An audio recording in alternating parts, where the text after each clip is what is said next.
School டேஸ்லலாம் தக்காளி சாதம் செஞ்சா எப்பவுமே முட்டை தான் இருக்கும். அதுக்கு சைட் டிஷ்ஷா. யாருக்கெல்லாம் முட்டை காம்பினேஷன் பிடிக்கும் தக்காளி சாதத்துக்குன்னு கமெண்ட் பண்ணுங்க. எனக்கு ரொம்ப பிடிக்கும். இன்னைக்கு வேக வச்ச முட்டைய 2ஆ கட் பண்ணிட்டு ரோஸ்ட் செய்யலான்னு தான் ரெடி பண்ணிட்டு இருந்தேன். பேன்ல எண்ணெய் விட்டுட்டு கூடவே மிளகாத்தூள், மஞ்சள்தூள், அது கூட கரம் மசாலா சேர்த்துக்கலாம். 1 டேபிள் ஸ்பூன் பெப்பர் தூள் சேர்த்துட்டு தேவையான அளவு உப்பு சேர்த்துக்கலாம். கூடவே கொஞ்சமா கருவேப்பிலை சேர்த்து நல்லா கலந்து விட்டுக்கலாம். ஒரு 2 நிமிஷம் அப்படியே லோ ஃப்ளேம்லயே கலந்து விட்டுட்டே இருக்கலாம். மசாலா வாசம் போற அளவுக்கு. நல்லா கலந்து விட்டதும் நம்ம கட் பண்ணி வச்சிருக்க முட்டைய அப்படியே ஒண்ணு ஒண்ணா ஆட் பண்ணிக்க வேண்டியது தான். அவ்வளோதான். உடையாம கொஞ்சம் ஆட் பண்ணிக்கணும். லோ ஃப்ளேம்லயே இருந்தா தான் நமக்கு மசாலா கருகாம இருக்கும். ஆட் பண்ணிட்டு 2 நிமிஷம் டாஸ் பண்ணிட்டு அப்புறம் நம்ம திருப்பி போட்டுக்கலாம். திருப்பி போட்டு ஒரு 5 நிமிஷம் மட்டும் அப்படியே வேக வச்சிடலாம். சூப்பரா இருக்கும்.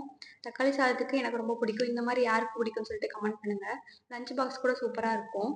இதுவே முழு மூட்டையில கூட நம்ம ஃப்ரை பண்ணலாம். மசாலா உள்ள இறங்கி இருக்காது. ஆனா மேல மட்டும் இருக்கும். கட் பண்ணி சேர்க்கும்போது நமக்கு டேஸ்ட்டா இருக்கும். தயிர் பச்சடி வச்சு இன்னைக்கு சூப்பரா சாப்பிட்டாச்சு. இந்த காம்போ யாருக்கெல்லாம் பிடிக்கும்னு கமெண்ட் பண்ணுங்க.